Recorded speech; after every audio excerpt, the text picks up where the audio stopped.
comment that I will be making or speaking wisely that will certainly give me a goal to reach tonight in a brief time. So what I've been asked to talk about is building relationships and maximizing school success. And I think quite often what we don't recognize is the relationship between how well we do in school and our school activities and the relationships we build both while in school and those that continue even after we're done with school, that there can be a direct relationship, again, as I've said, between our success in both kinds of venues. And again, that success can go on after graduation. First of all, it's important to understand that relationships matter. That when you look overall at population of undergraduate students, you'll see anywhere from 25 to 35% who will describe themselves as being lonely, isolated, left out, and lacking in companionship. And particularly in today's world, it is easy to believe that you have lots of friends or relationships simply because you can go on Facebook or any number of other social media sites, Instagram, and count the number of friends that you have. But for the most part, those are not the kinds of relationships, by and large, that will result or relate to future success. The kinds of relationships that I'm talking about are those relationships that include people we can go to when we're struggling, people when we go to when we have a question about some schoolwork, people who are available to us when we want to talk about relationship kinds of issues or even career types of issues. But overall, those are the kinds of people who will provide us support when we're particularly not doing very well or feeling very well. But in addition to that, people we can go to when we want to report a success, something positive in our lives. And these are people who we know will be there for us when those moments come when we do want to share.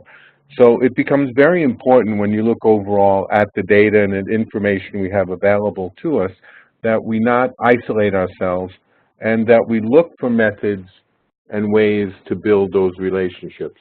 Now, it's important also to note that in today's time, or during what we see going on in today's world, that it's also easy to substitute time on social media, as I've said, to actually talking to people. And for the most part, we end up thinking that we know how to talk to people, yet in many ways we've lost that particular skill.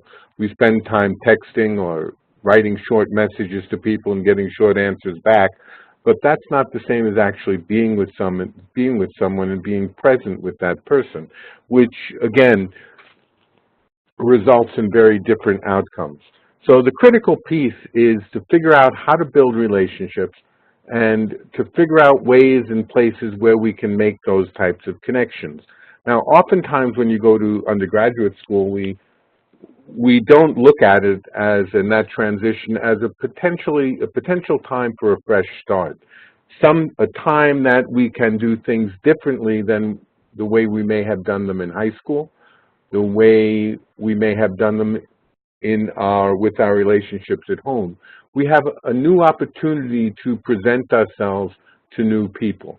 Even if you're going to a school within your own community, you will still be meeting new people in that collegiate experience, whether it's a community college, a four-year school, whatever school it might be, you should be coming in contact with new people. So the first thing I'd like you to think about is, when you begin that transition, is how do you want to introduce yourself? How do you want to demonstrate new interests to people, or how do you want to build on the interest you have?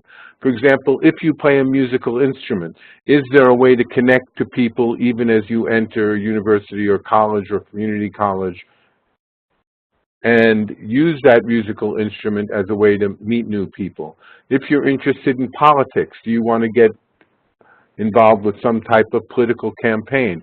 If you're interested in cooking, and it's interesting to me that so many people have found cooking classes as a way to meet other people as well as to gain a new skill.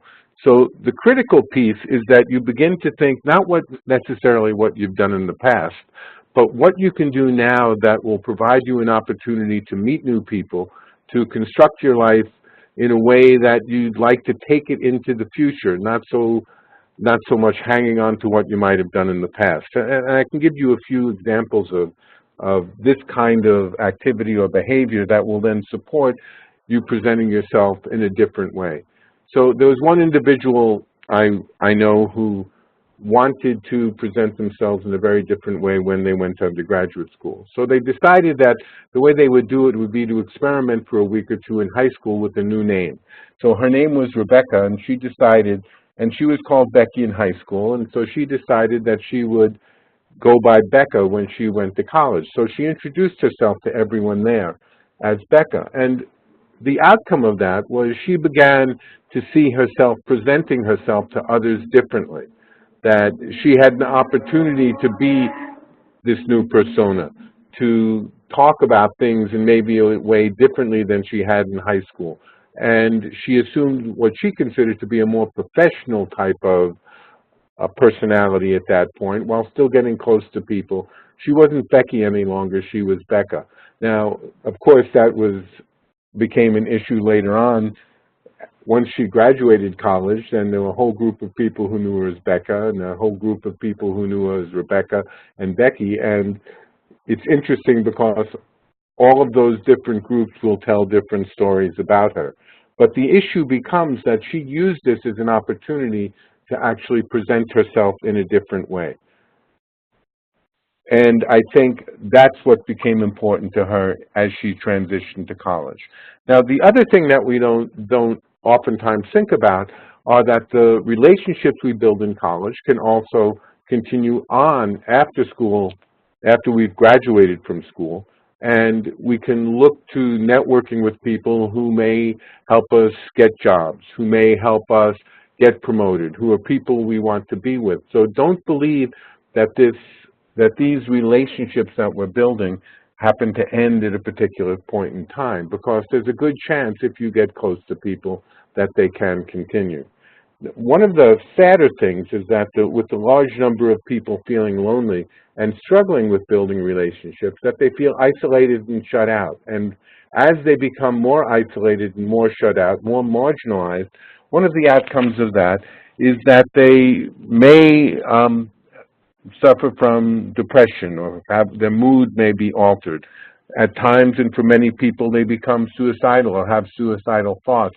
And a lot of that is due to the fact that they don't have people to share with, and that they don't feel comfortable being around people in social kinds of events. And it becomes very difficult for those individuals then to reach out during those particularly difficult times. And what I would also say, part of what you can do if you see somebody in that kind of position is begin the process of reaching out to them. You can provide social support for them during that difficult transition, both as they enter school and as they're in school. You know, it's always interesting, the choice of roommates and what universities are doing now if you happen to be going to a school away from home, and the kinds of questionnaires they're putting together to try and match people.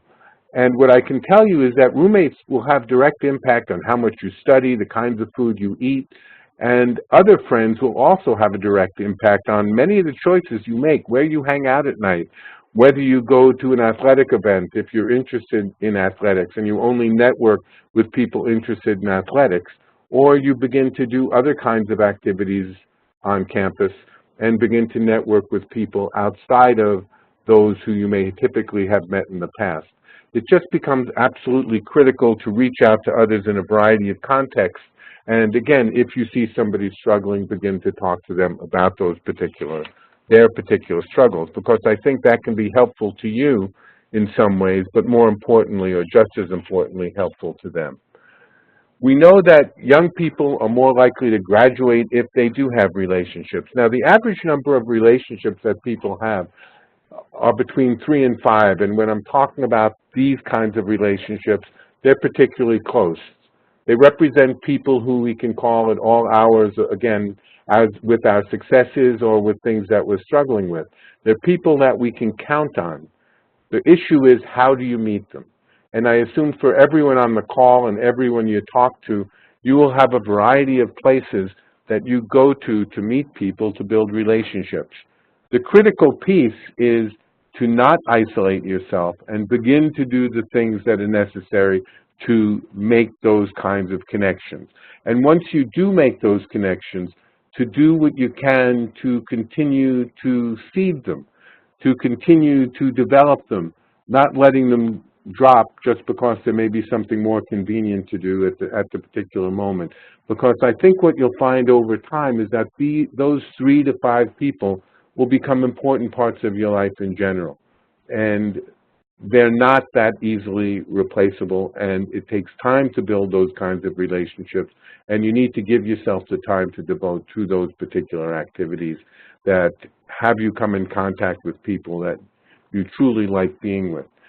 I also, however, want to make one thing clear, that if you have 3 to 5 close friends and you're always doing the same things and your network is limited by the kinds of things you're doing, you may also want to at times reach out to others and form acquaintances that over time can develop into stronger relationships. It's important not to isolate yourself, but it's just as important not to believe and be overwhelmed by having 30 or 40 friends to where you're not able to do the kinds of things that you need to do, like study, go to class, go to activities that truly are important to you. So somewhere there's a balance, as there is with most things in your life, between the numbers of friends you might have and making sure that you have the social support that's necessary and that's useful for you to be successful, both in undergraduate school and graduate school and on into your career or wherever your life happens to take you. And I think that's what becomes critical, to use the social support you have and to develop them and build on them, because they can be very helpful to you. So, Michael, I think that those are the things that I want to say about the importance of relationships and maximizing school success, and I'd be happy to take some questions now. It's almost 6:15. Perfect. Thank you very much for that presentation, David. I'm showing that there are no questions coming in at this time. However, we'll give it a couple of minutes. Okay. Folks on the line, if you do have a question for David, please use the chat box to ask your question. Again, just use the chat box, send it to me, and we'll be sure to get your question answered by David. Everyone on the line, again, just letting you know that to participate in the Resume Makeover Sweepstakes, we'll want you to complete that post-event evaluation survey, which will be sent to your email address that you'll receive. Once you complete that, that will be your ticket for entry into the Resume Makeover Sweepstakes, where 5 lucky winners will have the opportunity to have their resume cover letter made over, as well as work with a career professional to enhance their interview skills and abilities. David, I'm showing that there are no questions at this time. Are there any other key points or things that you want to finalize or add for folks on the line? No, I think the way, disconnect? I'm sorry, Michael. I think the way that I summarize the issue, and I think it's just critical that people not isolate themselves and develop those few close relationships that I think can be significant parts of their life. So I hope that makes sense to everyone and was useful in some small way. Oh, we do have a few questions now rolling in. Our first question comes from Cheryl. What do you recommend for people who are enrolled in online classes? I think that's particularly, again, whether school becomes a difficult place to build relationships if you're in online classes. I think if you can trust the people, if you, for example, are with other people online and can communicate with them, that maybe if they're in your community, you can meet every once in a while with them outside of an online chat. If that's not possible, then what I would suggest is that you look for other places to meet people, because if you're solely meeting people online, I think you miss out on a lot of important parts of social relationships. So what I would suggest you do is look to your community that you're living in and try and create an evening or 2 evenings a week to do something different. That becomes a social activity. Thank you for that response to that question, David. Our second question comes in from Raghav. I apologize if I may be mispronouncing your name. I think what Raghav is trying to say is he might be a bit of a too social of a person, and he comes in that he has to manage with a lot of people. What would be your best practices in managing relationships with such a wide network of friendships? I have heard this occur and this type of situation from many people I've worked with in the past.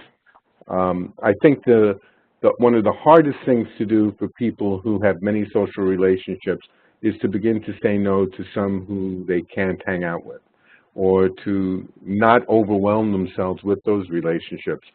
What I've seen happen over time is your best friends will understand if you can't hang out with them as frequently or be with them as frequently as you might like or as they might like. But truly, I think if you have 30 or 40 friends and you're trying to juggle that and juggle school, it will become impossible. And you do have to make choices, and hopefully your friends will understand the choices that you're making. Perfect response to that question, David. Again, thank you. I'm showing that there are no other questions in our chat box right now. Again, David, thank you very much for your time and taking out of your schedule and hosting the session. And for folks on the line, thanks for joining us this evening. You may disconnect at this time. This concludes our session. Thank you again, David, for your time. Thank you, Michael. Take care. Have a wonderful evening. Bye-bye.